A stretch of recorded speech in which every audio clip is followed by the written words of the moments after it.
made this for you. Thank you. That's pretty. I had to get A on a row, A, B on a row, and I had to do good things in the class and help. So you make good grades.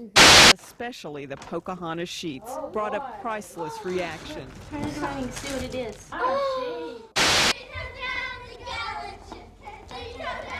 But there were no worries at Amber's 9th birthday party.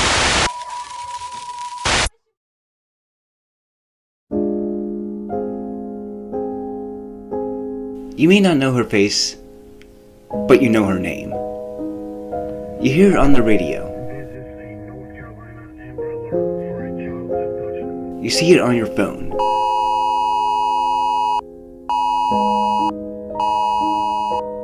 You see and hear it on your TV.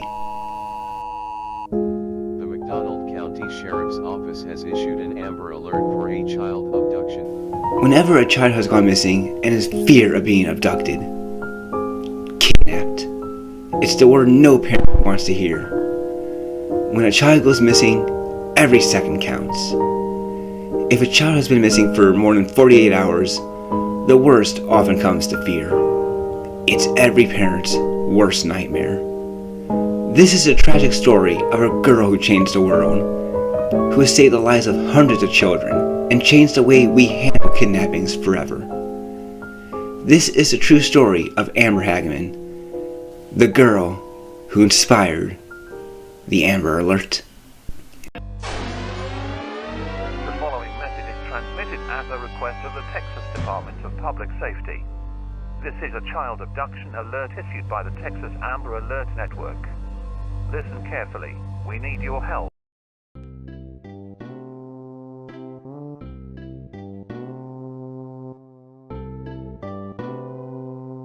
Amber Hageman was born on November 25, 1986, to Donna Whitson and Richard Hageman. Donna saw Amber as a miracle child, as a medical condition Donna got as a child meant she might never be able to have her own babies. This hurt her as she wanted to be a mother, but when Donna was 19, she gave birth to Amber. Many might have raised their eyebrows as Richard was in his 30s at the time, but Donna loved Amber. 5 years later, Donna gave birth to Ricky. Donna raised her kids in Arlington, a city that sits between Fort Worth and Dallas. Her parents, Jimmy and Glenda, also live there. Donna tried to make her children live as best as she could. For a while, the family lived on welfare. At one point, Donna caught the eye of a documentary crew that filmed the lives of her family as she went from welfare to getting a job. The crew caught many glances of the family as they went about their days. Her 9th birthday was captured as she played with her friends, blew the candles, and opened presents. All of this was filmed just a few months before the tragedy struck. Donna didn't want Amber to be like her. She wanted Amber to be successful. She encouraged Amber to read, study, and do well in school. She attended Berry Elementary along with Ricky. Amber won many awards at her school, showing she was indeed a smart little girl. She was also a bit of a mother herself. She helped around the house and helped take care of Ricky. Like her mom, she wanted to be a mommy when she grew up. She was also a Girl Scout, working her way up to be a junior Girl Scout. Like many little girls, she liked playing with Barbies. One of her new favorite movies was Disney's Pocahontas, to which she even got bedsheets for. The family often visited the grandparents' house. While there, one of Amber and Ricky's favorite hobbies was riding their bikes. Because they lived in an apartment, the bikes stayed in the grandparents' house. There was much more room there and much more place to go and ride around in. Amber may not have been rich, or maybe not the most popular girl in school, but she was happy, and that was all that mattered. It seemed that she was going to be exactly what her mom wanted her to be, but sadly, fate had other plans.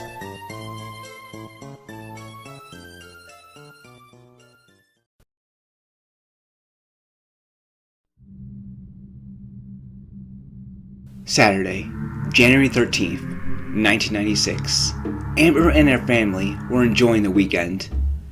Saturdays were usually spent at the grandparents' house, and this was no different. They spent the day shopping, going to the park, and eating at a Burger King before heading out there.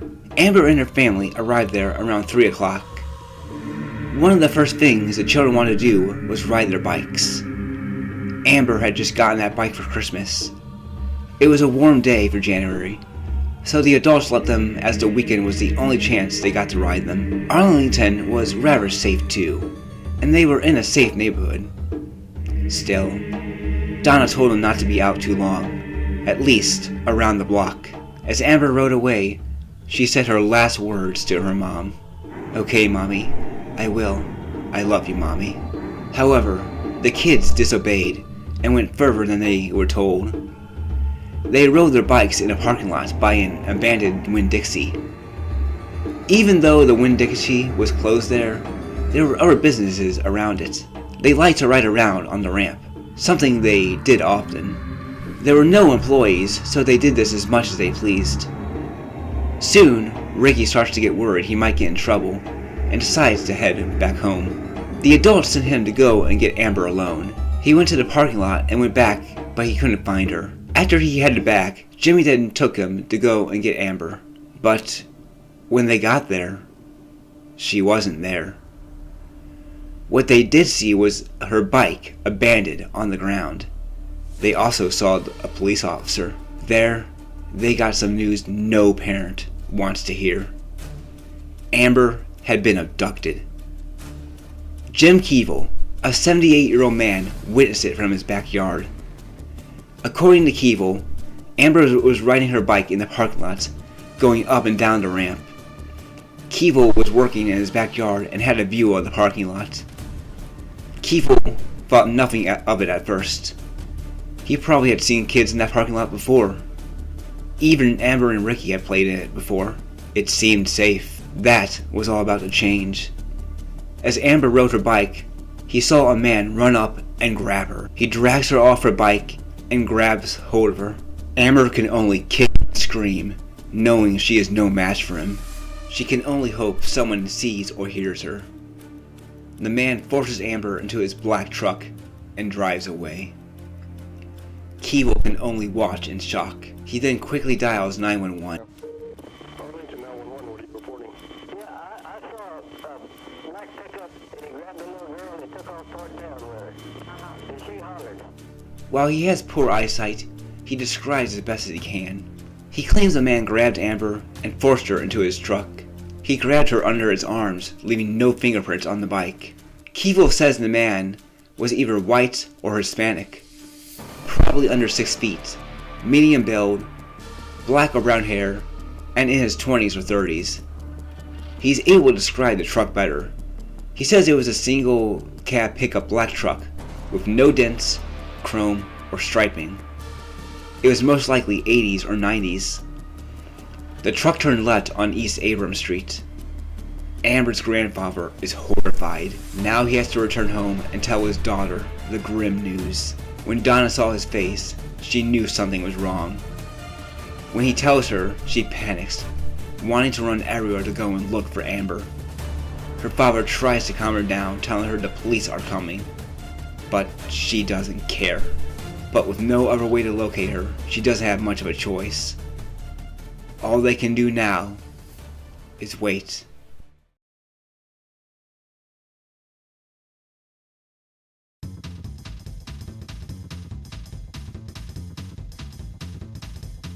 The police arrive sometime later. They get a description of what Amber looks like, what she was wearing, and her abductor. Donna and the family make flyers to hang around town, hoping someone might have seen her. But as hours pass, Donna starts to lose hope. It's no better for the police. Their description on the man is vague. All they know is that he's either white or Hispanic, in his 20s or 30s, and has medium build. Not even the better description of the truck helps. Maybe if this were a small town, they would find it. But this is the Dallas metro area. They are looking for a needle in a haystack, but they can't lose hope. Time is not on their side. 75% of the time in kidnappings, the chances of the child being murdered happen within the first 3 hours. When they are missing for 24 hours, it drops more. If the child is missing for 48 to 72 hours, the chances of finding them alive, if they're even found, are very slim. The police track down every black truck they can, but there's only so much they can do alone. The family and friends do what they can too. Donna can only watch the news. Some of the police prevent her and Ricky from leaving in case the abductor is after them too. The police try to lessen the search by only going after registered sex offenders in the city, but they are finding nothing. 1 day turns to 2. 2 days turn to 3. The police know the chances of finding Amber are slim, but they don't give up. Some of the documentary footage is shown on TV. Her family hopes the footage will help more than just a still picture. Soon it was the 4th day, January 17th, 1996. A man named Stuart Kosher was taking his dog for a late night walk around 11:30 p.m. His dog then ran into the creek. There, he made a gruesome discovery. Lying in the creek, face down, was Amber. She was naked except for one sock on her right foot.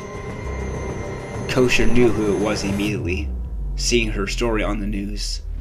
He called 911, and the police confirmed it was her. Later that night, the police confirmed to the family she was found dead. Donna was devastated. At first, her family was in denial. Her father Richard said she was still alive. She wanted to see her baby, but the cops would not let her. She was in such bad condition that they thought seeing her would traumatize Donna. What was supposed to be a fun, happy weekend turned into a nightmare. Her body was found only 4 miles from where she was abducted. The only question now was, why? Amber was gone, but Donna wouldn't go without a fight.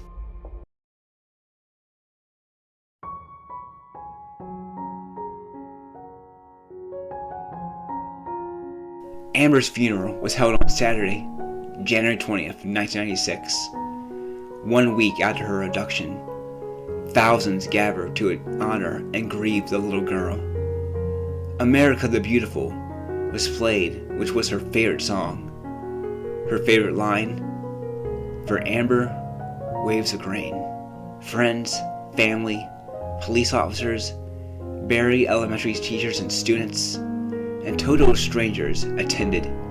She was laid to rest at Moore Memorial Gardens Cemetery in Arlington. Donna would spend the next few weeks at her parents' before she and Ricky returned home. Life wasn't the same. Donna was depressed, and Ricky became aggressive. He didn't understand completely why Amber was gone. Donna had to tell him she was in heaven now. But Donna knows she can't stay inside all day. She attends some of the Girl Scout meetings where Amber is updated to a junior Girl Scout. At Berry Elementary, the students sing a song, and a new playground is placed in her honor. After returning home without Amber, she tries to adjust to life without her. However, Donna wants change. Donna eventually advocates for stronger laws against offenders to Washington and several states, but she still wonders why the public didn't find out sooner. A Texas mother feels the same. Diana Simone called her local radio station, KMX. She asked them if there can be alerts for bad weather and civil defense.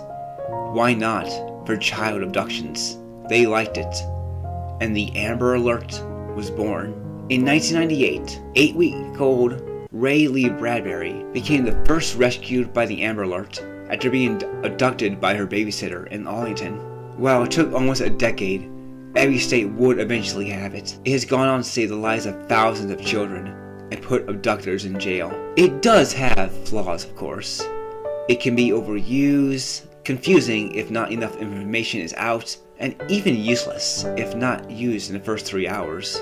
But if even with just one life can be saved, that's good enough for many. Today, Donna still advocates for child safety. While she's still hurt by Amber's murder, she was able to turn some of that pain into action.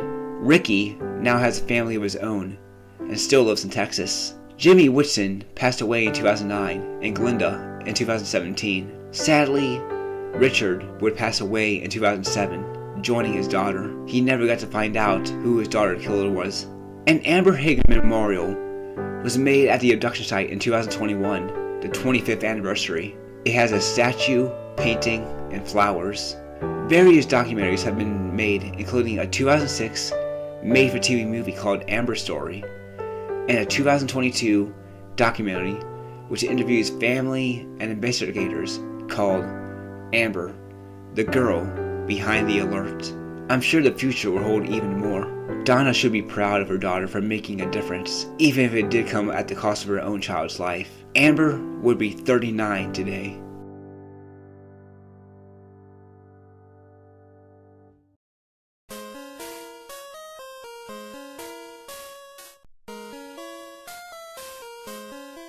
Because there was only one witness, and with little evidence, there aren't many wild theories.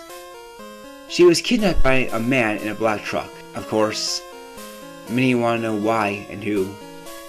There were a few suspects. Some police thought Kosher might have done it. He did find the body, and late at night when it was hard to see. In a newspaper, an infant that was found in a dumpster was discussed. And Kosher was also there too, though it never really said if he was the one who found it or not. However, he didn't own a black truck. There's also the question of where he would even keep her. Kosher had a family, so he couldn't go and keep her in his home. Donna also supposedly had a boyfriend, who was considered and questioned, but nothing came out either. Some people were suspicious of the old man Keeble. Some think he might have made up the black truck story. However, it would be hard for him. Amber left her house around 3:10, and Keeble called the police at 3:18. This gives 8 minutes. Considering Ricky was with her for a few of those minutes, this makes it even harder. Keeble would have to drag her out of the parking lot, which would be hard. Not an easy task for an old man. Even a young person would have trouble. He also didn't take her in the neighborhood. Too risky. Richard too was questioned but let go. Considering he and Donna worked together, she might have never considered him at all. The time just didn't match up. Police chased dozens of black trucks and went after sexual offenders, but couldn't find her. Even in a big area like Dallas, one would think the killer would have made at least one slip up and give himself off, but he didn't. There wasn't anything on the bike, and most of the evidence was washed away off her body in the storm. Still, investigators believed he lived in the area. Her body was found only 4 miles away from the site, so he never went far. Her body was hidden well, so he had to be familiar with the area. It's also believed she was alive for 2 days when he had her. He had to keep her somewhere close, yet where he wouldn't draw attention. Even though there was only one witness that came forward, it's believed that there may have been more. There was a laundromat across the street from where she was abducted.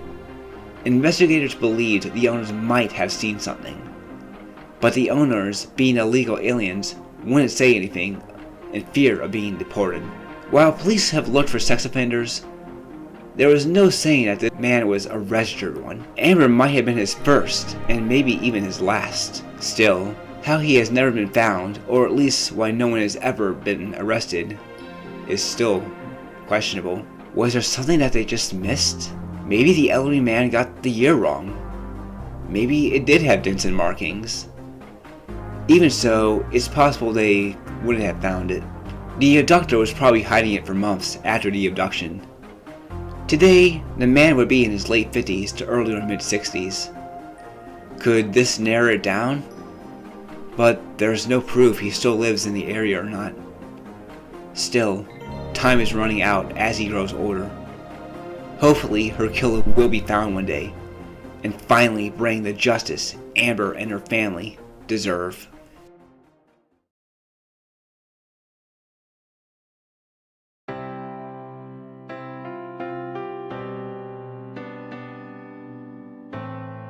It's been almost 30 years since Amber's murder, and still it has not been solved. Some DNA has been collected from her body. Investigators hope with some better technology, this will help find her killer. Police and detectives have either retired or died, and new ones have taken their place. Amber's friends have grown up and now have their own families. Some buildings have been demolished and replaced by newer ones. But one thing hasn't changed. Arlington will always remember Amber, and there will always be people there to fight justice for her.